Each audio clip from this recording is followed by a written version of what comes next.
Hi all and welcome back to my channel. So today I'm going to be showing you how I make the perfect black tea, and I'm also going to show you how I make the perfect jasmine tea. So because of the warm response that I received from my teacup collection video, I thought I would show you how I put my china to use, and also a little bit of a history on black tea and how it used to be drank.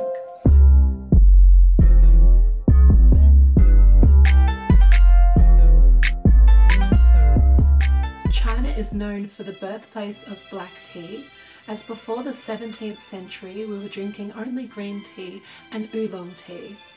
And they come about making black tea by experimenting with the preservation process, and then that gave us the black tea that we know today and a lot of other teas that we've now experimented with.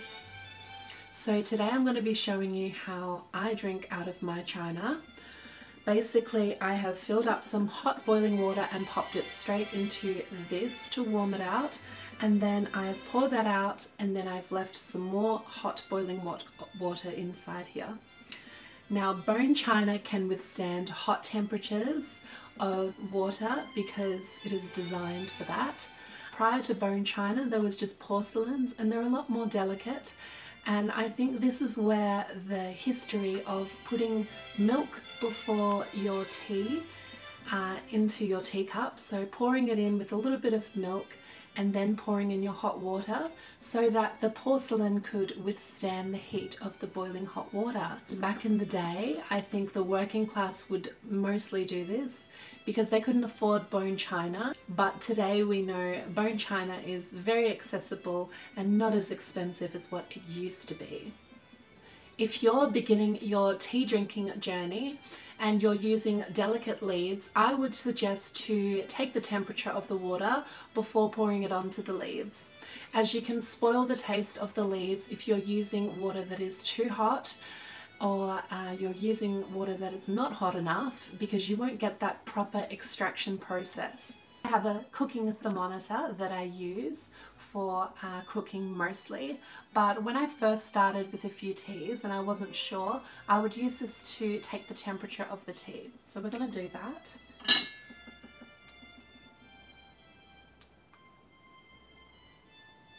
Lovely. So the water is about 80 degrees in here. So 80 degrees and above is fine for black teas. Most black teas, but if you're drinking something like jasmine tea or Earl Grey tea, you might have to pop a little bit of cold water in there before pouring it onto your tea leaves. So ideally you'd want the temperature to be about 70 to 75 degrees for an Earl Grey tea, and that's just going to make the taste a little bit nicer. So now that we've checked the temperature, I'm going to try this tea. So I've got a jasmine tea here, and this is a very nice blend. And with teas, it's really not a matter of how much it is, it's just whether or not you like the flavour. I drink all sorts of teas. I've got so many different types. This one, I really do love jasmine tea, so I splurge a little bit more because I really love the flavour that it gives, and it's just so enjoyable for me to have something that I can reminisce those flavours. I recommend using a strainer because popping your tea straight in here is going to cause a lot of mess, and the cleaning process is going to be very difficult as well. So I'm just going to open this up and pop a little bit of tea in there, just enough for 1 cup.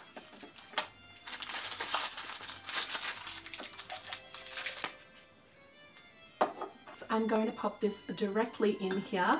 Now, I don't have one of those tea strainers that sit over the top. I would love one, but I only have these Hook and McCookie ones. So they're not very glamorous, but they do keep the tea inside. So we're going to pour that tea in.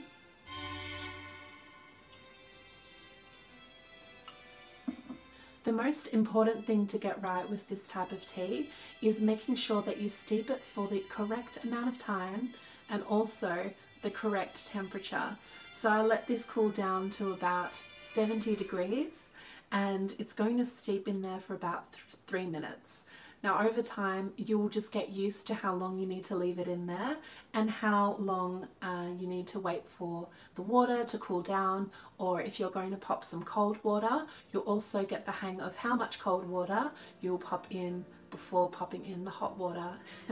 It sounds a little bit tedious, but trust me, the more you do it, the more it just becomes second nature, and you can have the perfect cup of tea every single time. So I've just let this steep in there for about 3 minutes. It's got this beautiful light colour.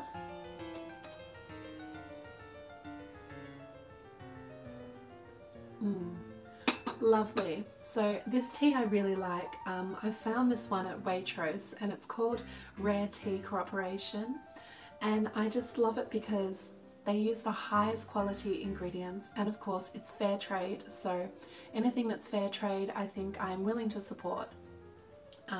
There are so many mass-produced things out there today, and people just taking advantage of other people and companies. So where I know that something is lawfully correct and not using exploitation, I'm always happy to support.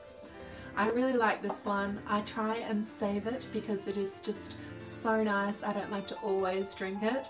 I'll drink it if I've got like a really nice cake, or if I've had a long day and I just want to wind down, because this jasmine tea doesn't have any caffeine in it, so it's great to use before bed. And with this one, I find that if you want to enhance the flavours a little bit more, you can always add some sugar. I prefer not to drink with sugar, but it can definitely be added for a more intense flavour.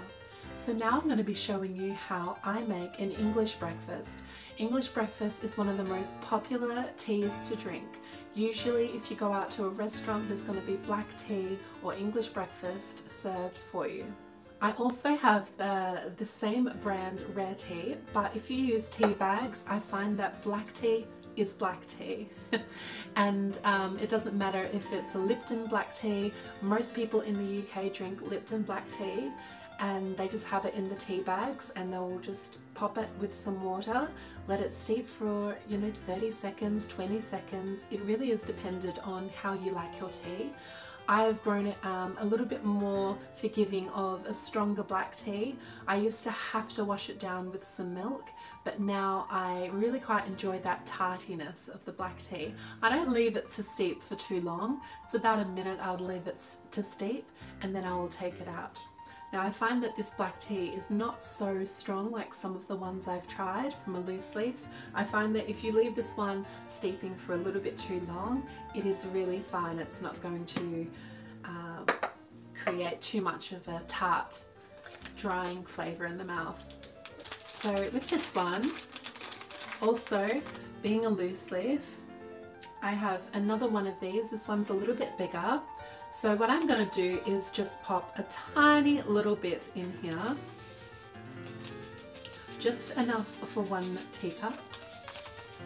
And this one is designed to go into a teapot like this. If you like, you can pop this into your teapot and let that steep for a few minutes, and that will create a very strong flavour. But I prefer to, again, just use it straight in there, and then when I need to take it out, I just take it out. So we're going to pour the water in. And with black tea, you really don't need to pop any cold water in there unless you want to drink your tea a lot faster, because black tea can withstand the hottest temperatures. So 100 degrees straight off the boil, straight into the cup is totally fine. I like to let mine steep for just that little bit longer, so about a minute or a little bit less than a minute, depending on how I'm feeling. And depending on the day, I would add milk in there as well, and I always pop the milk in afterwards, but it really doesn't matter if you pop in the milk before or after. It has nothing to do with the taste of the tea. So some of you might ask, how do you stir your tea? There is definitely an etiquette when you're eating and dining out and drinking tea. So when you're going to a nice restaurant and you're having a tea, or you're at a hotel for an afternoon tea, you don't want to create too much of a scene on your table. You want to kind of just blend into the crowd and the atmosphere that you're in. When you're using silverware in your teacup, you must be mindful of not making too much noise.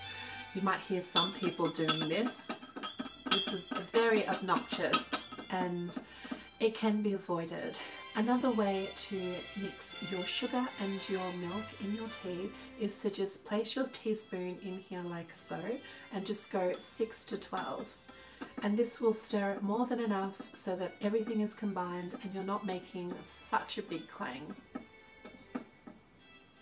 Once you're ready to drink, you can hold your teacup with one hand or with two hands. I like to do two hands sometimes, especially when I'm using my china, just because I'm afraid of dropping it and I'm a bit of a klutz sometimes.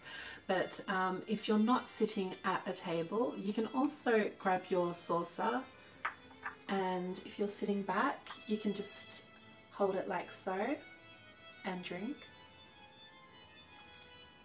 So now I've showed you how I drink my tea. I would love to know in the comments how you prefer to drink your tea, whether that be in a tea bag, like using Lipton tea, or if you like to drink Bushells tea, or if you like to have loose leaf like me. I try and collect loose leaf whenever I can, but I still have lots of tea bag teas. This is from T2 and this is a lemongrass and ginger. I've been using a lot of this lately.